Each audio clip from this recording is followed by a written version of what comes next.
Dyma gyfuniad o'r tair sain beatboxing sylfaenol. Na I perfformio nhw, gewch chi adrodd nhw nôl. Yn gyntaf, y drwm bas.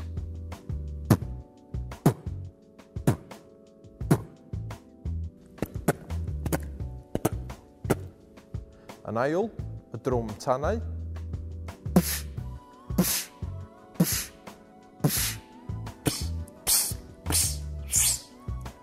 Ac yn drydydd, y hi-hat.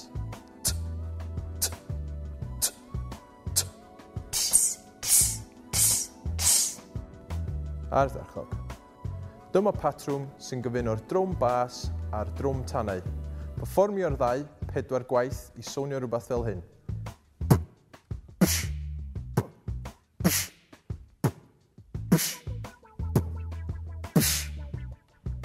Chwthwch allan am 4 curiad a nadlwch mewn am 4 curiad. Barod?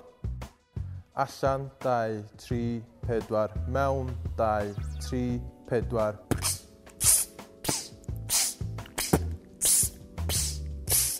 Os da chi'n gwrando'n astyd ar y patrwm da ni newydd wneud, newch chi sylweddoli bod yna bwlch rhwng y 2 sŵn sylfaenol. Felly be da ni angen wneud ydy llenwi'r bwlch yna I fyny gyda'r trydydd sŵn, sef y hi-hat. Felly mae'r patrwm yma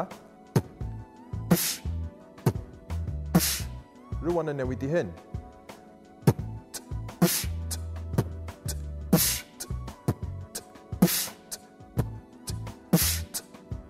Felly cychwynnwch hwn yn araf 10.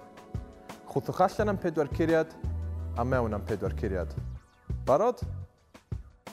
Allan, 2, 3, 4, mewn, 2, 3, 4.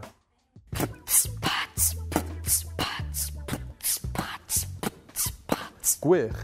Be amdan cyflymu'r patrwm tro yma? Allan, 2, 3, 4, mewn, 2, 3.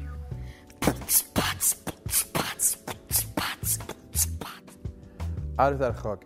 I ymrywio'r patrwm, perfformiwch y curiad yn gyflymach.